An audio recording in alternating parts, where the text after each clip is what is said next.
the PlayStation 5 is coming out very, very soon, and this would be a massive upgrade from the PS4 Pro and even the Xbox One X. So this would be Sony's true 4K 60 console and also the world's most powerful console. And here's all the latest leaks and rumors, everything we know at the moment in terms of the PlayStation 5. Lots of details that I want to cover in this video, so grab some snacks, some drinks, sit back, relax, and let's have a look.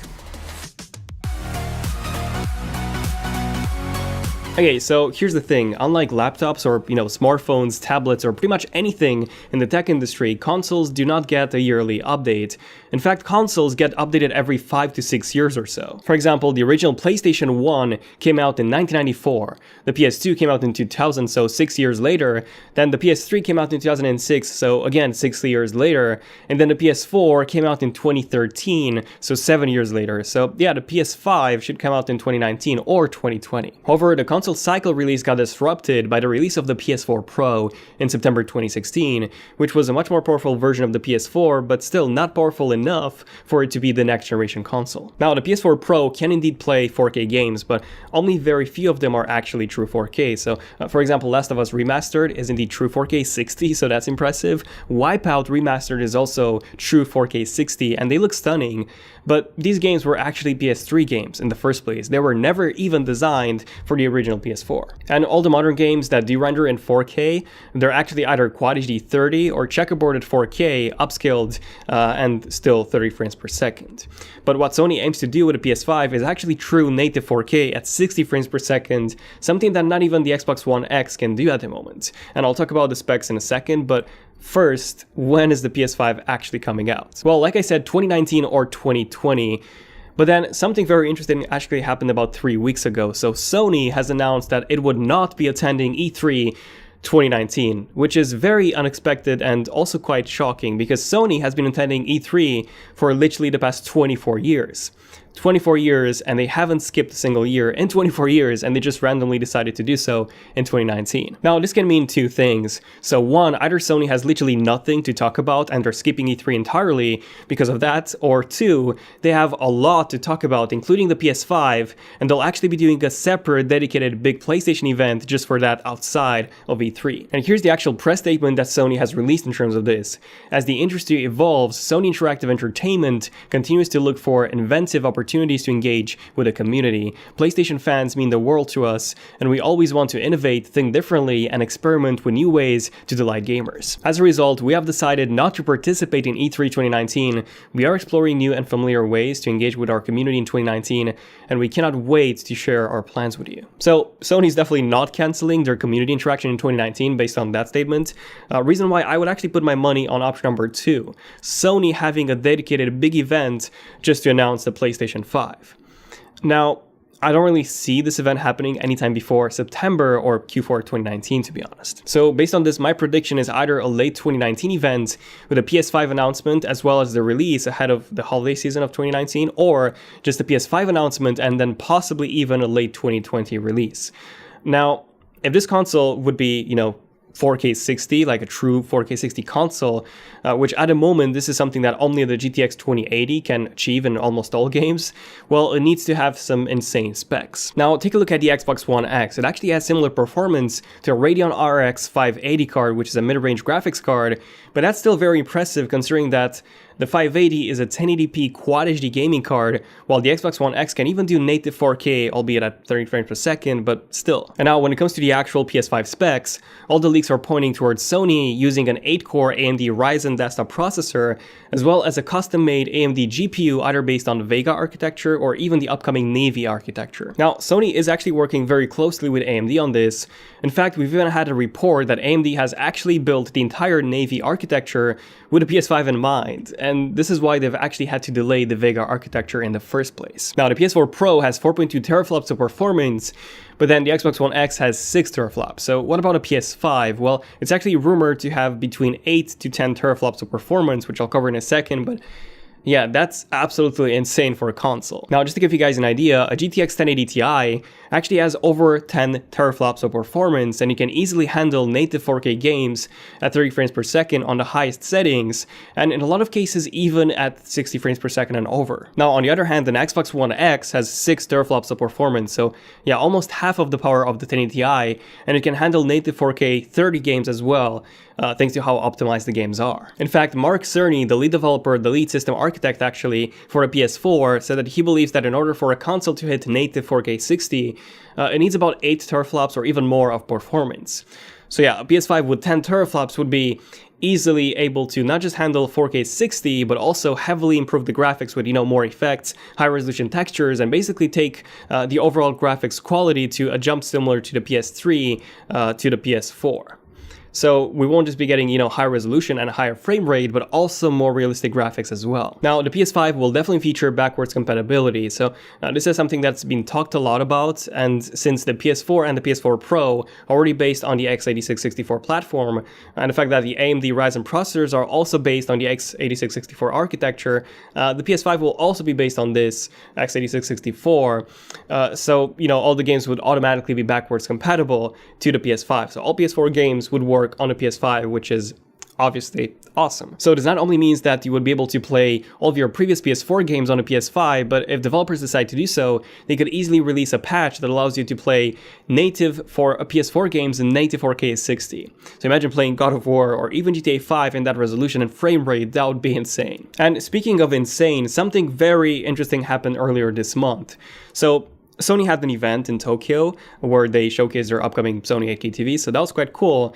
And on those TVs, they obviously needed, some 8K content to show their 8K TVs. And since there was literally almost no 8K videos to showcase, they showed an 8K game. So Sony actually gave us a demo of Gran Turismo Sport running in 8K at 120 frames per second. This is insane, guys. This is absolutely insane. The PS4 Pro, for example, runs that game at 1800p in 60 frames per second, which is still very impressive, but native 4K at 60 frames per second for Gran Turismo would be an achievement. 120 frames per second in 8K is just unbelievable. So how is this even possible? Well, here's a few things that I want to mention. So first, this is a racing game.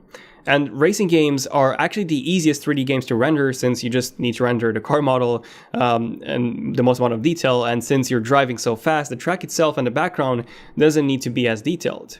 So a lot of racing games even use 2D assets for the trees and crowd, sometimes on multiple layers and so on, and they actually rotate those based on perspective. So what I'm saying is that an 8K 120 frames per second racing game is much more achievable than, Red Dead Redemption 2 in 8K 120.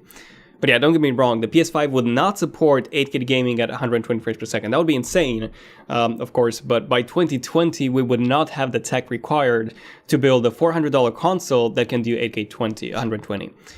We can already do, by the way, 8K 120. You just need a lot of GPUs, a lot of 2080 Ti's, 2080s actually, but that's pretty much what you need. A lot of really powerful GPUs, and you can do it. But when it comes to doing this on a $400 console or whatever price the PS5 would be priced at, no, you cannot do that. Essentially, the PS5 would establish itself as a true native 4K console, especially since now more and more households are starting to get a hold of, 4K televisions. And then by the time the PS5 Pro releases, some households would even start having, 8K TVs. And then the PS5 Pro would offer 8K 30 games, or maybe even 8K 60 if it takes 3 to 4 years for Sony to release one. So yeah, don't get your hopes too high when it comes to, playing 8K games or anything crazy like that. So now that we know the specs and the performance, let's talk about the design. So we know that the PS5 development kits are already in the hands of developers, but Sony does actually not have a finalized design as of yet. So there was this very big leak actually about 2 weeks ago on this Russian website that showed us a possible design for the PS5. And we've actually made a PS5 concept based on just that. So here's the official Zone of Tech PlayStation 5 concept based on that leak. Now, unfortunately, that leak was actually confirmed to be fake by Benjamin Gaskin. Apparently, it was actually a render, a really good one. But at least it was, a realistic vision as to how the PS5 could look like. I mean, the thing is, I've seen a lot of concepts of the PS5 which showed spheres or, crazy designs like that, which are cool, don't get me wrong. But let's be honest. those are not going to be the design of the PS5. So here's a more realistic look at how the PS5 could look like. Yeah, overall a very similar design to the PS4 with this two-tone look. The console itself should be bigger or at least thicker than even the PS4 Pro, depending on how much cooling Sony decides to add in this thing. But yeah, like I said, don't expect any crazy spherical designs or anything like that. And I just wanted to mention how far the Zone of Tech concepts have come. So this was the old PS5 concept from back in February 2018. And this is the concept 9 months later. So yeah, I think we've come a long way. So definitely do subscribe and enable notifications if you're new to the channel for more and better concepts in the future. Now, of course, that if you want to achieve the best performance for a lower cost, not a sponsor, but the best option is actually a streaming service. So something that OnLive used to do in the past. If any of you remember that, thumbs up if you guys remember OnLive. And then Google is also working at the moment on something similar with Project Stream. And you can actually try Assassin's Creed Odyssey for free streamed. So that's quite interesting. You do get more latency than from, playing it directly on a console or PC, but you get to experience the same game in 1080p 30 frames per second, but it's at the highest possible settings, and things would get better in time. Latency would be lowered, and yeah, essentially what you need at the moment is a 25 megabit per second connection at least. And as the time goes by, the internet would be getting faster and faster, and especially with 5G just around the corner, 5G actually allows speeds of up to 10 gigabits per second on the go compared to 1 gigabit. That was for 4G. So yeah, this would allow for even 4K games at 60 frames per second to be streamed with almost no delay, and this is where something like Sony's upcoming PS5 portable console would come into play. Microsoft has even said that the next generation of Xbox consoles would actually be the last generation of physical consoles, and then afterwards they would be moving towards cloud gaming and streaming. And streaming does have a ton of advantages. So not only would you be able to play your game library on any device, like smartphone, tablet, console, computer, whatever, even a TV with a controller, but for example, if you're, watching Ninja play Fortnite on Twitch or something, you could just press a button to join in the same lobby and play it yourself from the exact same moment in the game. And that's really cool. So yeah, I'm really, really looking forward to the future.